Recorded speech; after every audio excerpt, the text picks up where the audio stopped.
Hi everyone, Michael here from Beard Stencil. The purpose of this video is to provide some best practices when using Beard Stencil, particularly the first few times you use it, so you can achieve the best position and straightest necklines. So step one is to prepare your face for shaving. And this is really shaving 101, whether you're just shaving your neck for your beard or shaving your whole face, but it is important, so I do want to address it. So there are three main steps to prepare your face for shaving. And our goal here is just to get your face soft so you don't cause any irritation when you run the blade on your skin. And this really only applies to wet shaving. Step one is to wash your face with warm water and a face wash. Step two is to apply a pre-shave oil with a little bit of warm water. And then step three is to apply your shave cream. If I'm going to shave and I'm not in the shower, I will typically let that shave cream sit on my face for a couple minutes, really just to soften the skin. So once you have prepared your face for shaving, you have a few options and the tools you can use to trim your neckline. I'll show you what I use and tell you how to use each tool the best. I typically, if I'm wet shaving, will use a safety razor.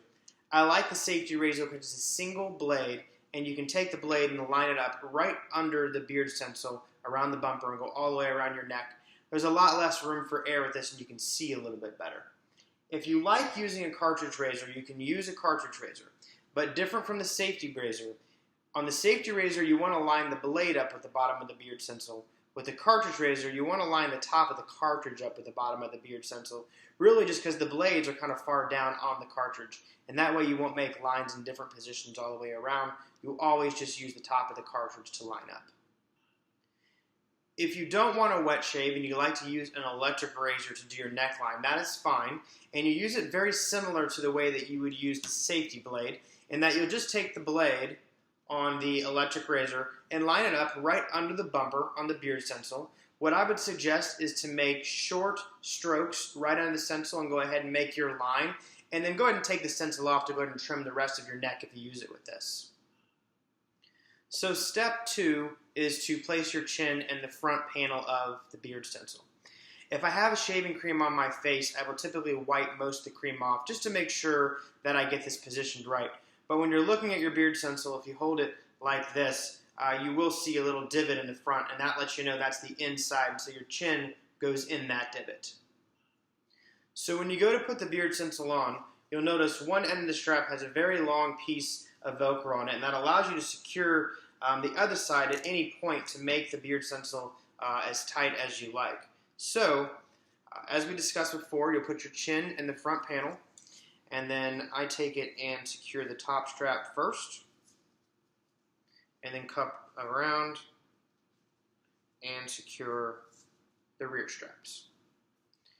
The next part of the process is probably the most important part of the process, and it's basically putting the beard stencil where you want your neckline to be. So for most men, somewhere between 2 to 3 fingers above your Adam's apple to place your midline is a good guide. So you start there, and then just kind of angle this up a little bit to really just kind of follow your chin.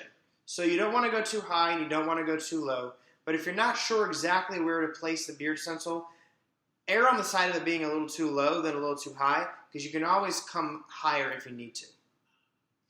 I try to keep my face at the exact angle I'm going to shave the whole time when I'm shaving. So if you move up and you move down, it'll actually move your skin a little bit in the bumper of the beard stencil, so that could change your line. I find it best when I have my face at about this angle because I can see really good. And then what I do is I'll just take my razor and I'll go like this all the way around it, and then I'll take it off and go ahead and finish the rest of the neck. Once I'm done shaving, I will just wash the beard stencil out with warm water and hang it over the edge of the shower or bathtub to dry. So a couple of important last thoughts. You want to make the beard stencil tight enough around your neck that the bumper actually creates a seal with your neck, so when you kind of bump it going around with your razor, it doesn't move. You don't want it too tight that it's uncomfortable, but you do want it tight, and we've allowed a lot of adjustment. So once I finish making my neckline with beard stencil and I've taken it off, I'll come back and trim the rest of my neck with my razor, and then I'll take my razor and I'll put it right against kind of my jaw right there, right below my earlobe, and come straight down on this side, straight down on this side, and that kind of gives you that nice curve, and it really helps finish your beard off. So your lines will be straight from the beard stencil, and then you'll come straight down right here, and it'll really kind of follow this angle right here. So that concludes this video. If you have any questions at all, please feel free to email us at info, that's info, @beardstencil.com. We're glad to help you.